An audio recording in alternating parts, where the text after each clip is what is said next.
Всем привет! Наконец-то 15 декабря 2022 года знаменитая компания Oppo представила свой новый складной смартфон под названием Find N2. Первое, что хочется отметить, гаджет стал во многом лучше своего предшественника, а также главного своего конкурента на рынке Samsung Galaxy Z Fold 4.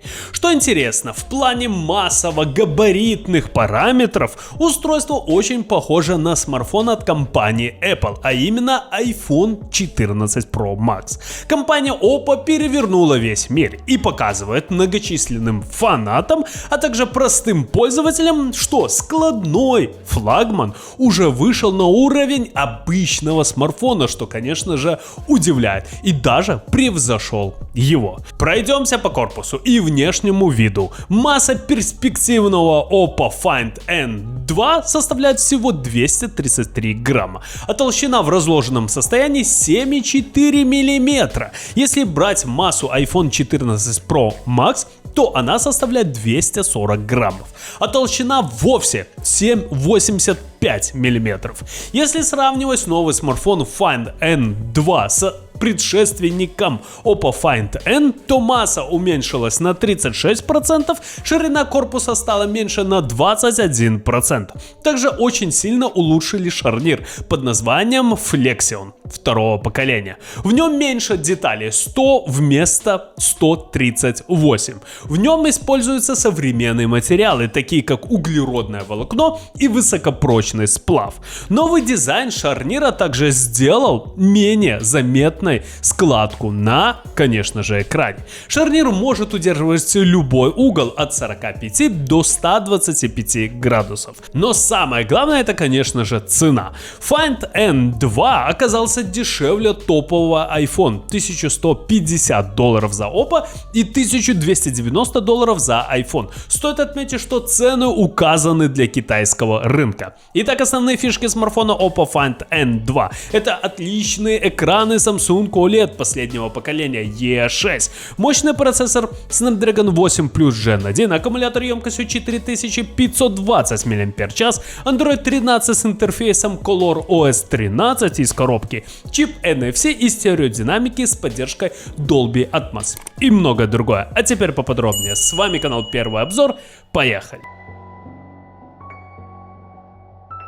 Первое, поговорим о главной фишке данного смартфона. Это, конечно же, экраны. Oppo Find N2 получил экраны Samsung OLED последнего поколения E6. Внешний дисплей с диагональю 5,54 дюйма теперь поддерживает частоту обновления 120 Гц. Максимальная яркость достигает 1350 нит. Экран защищен стеклом Gorilla Glass Victus. Соотношение сторон 17,7:9. Внутренний дисплей характеризуется диагональю 7,1 дюйма и соотношением сторон 9,6:9. Как принято в наше время, это панель LTPO, поэтому ее частота обновления может варьироваться от 1 до 120 Гц. Пиковая яркость составляет 1550 нит. Внутренний экран поддерживает фирменный стилус, который распознает 4096 степеней нажатия и заряжается через порт USB-C. Автономность стилуса составляет 11 часов. Оба дисплея имеют частоту дискретизации касания 480 Гц и поддержку HDR10+. Компания Oppo нанесла на дисплей антибликовую пленку, чтобы улучшить читаемость экрана в условиях яркого окружающего освещения. Сканер отпечатков пальцев вынесен на боковую грань и совмещен с клавишей включения. Привет компании Sony. В устройстве также встроен мотор, за счет чего обеспечивается обратная тактильная связь. Oppo Find N2 построен на мощном процессоре Snapdragon 8 Plus Gen 1. По словам компании Qualcomm, версия Plus обеспечивает на 10% более высокую производительность процессорных ядер, на 10% более высокую тактовую частоту графики и, главное, потребляет на 15% меньше энергии, обеспечивая почти час дополнительного времени без подзарядки в игровом режиме или в режиме просмотра соцсетей. В Antutu аппарат выдает более 1 миллиона баллов. В тесте на тротлинг центрального процессора за 10 минут производительность снижается примерно до 65% и удерживается на этом уровне. На мой взгляд, достаточно неплохой результат, действительно заслуживает внимания, действительно данный смартфон, можно сказать, даже игровой. Смартфон оснащен аккумулятором емкостью 4520 мАч с поддержкой зарядки мощностью 67 Вт, что позволяет зарядить смартфон за 42 минуты, а за 10 минут можно получить заряд на 37%. Oppo Find N2 предлагает тройную основную камеру и 2 селфи-камеры. Главный сенсор основной камеры выступает Sony IMX890 на 50 мегапикселей, который оборудован 24-мм объективом f1.8 с оптической стабилизацией изображения. Вспомогательные датчики: сверхширокоугольный 48 мегапикселей, датчик Sony IMX581 с 14-мм объективом f2.2 и третий датчик телеобъектив 32 мегапиксельный IMX709.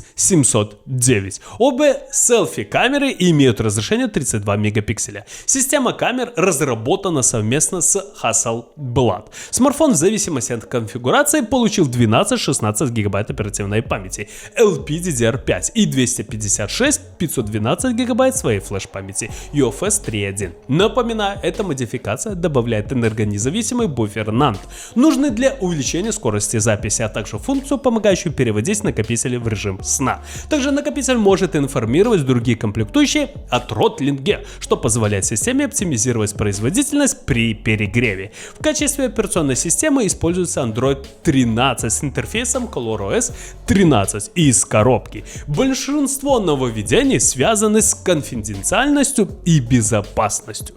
Приложения не получат доступ ко всей вашей медиатеке, только для того, чтобы иметь возможность поделиться одним файлом. История буфера обмена автоматически очищается через некоторое время и так далее. Смартфон может похвастаться также стереодинамиками с поддержкой Dolby Atmos и наличием чипа NFC. Розничные продажи устройства в Китае стартуют 23 декабря в 10:00 по местному времени. Ну что же, ребята, на мой взгляд, компания Oppo всегда выпускает достаточно неплохие смартфоны, тем более сейчас. Как мы видим, в 2022 году данная компания, можно сказать, сколыхнула мир вообще смартфонов и мир игровых смартфонов. То есть вы должны понимать, что, скажем прямо, не каждый производитель может внедрить в свою линейку вот такие вот смартфоны. Find N2 это достаточно интересный смартфон. Конечно же, это основной конкурент смартфона Samsung Galaxy Z Fold 4.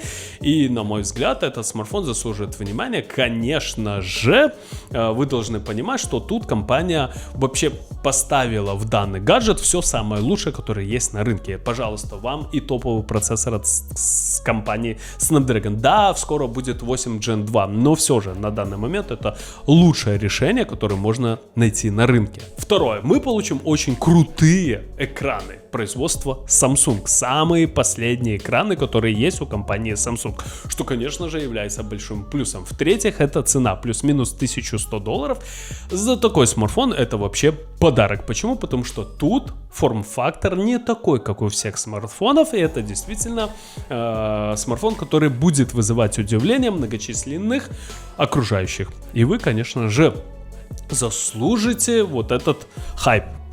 И так далее. А покупать ли данный смартфон решайте только сами. С вами был канал Первый Обзор. Кому понравилось видео, ставим лайки, подписываемся на канал. Всем спасибо, всем пока.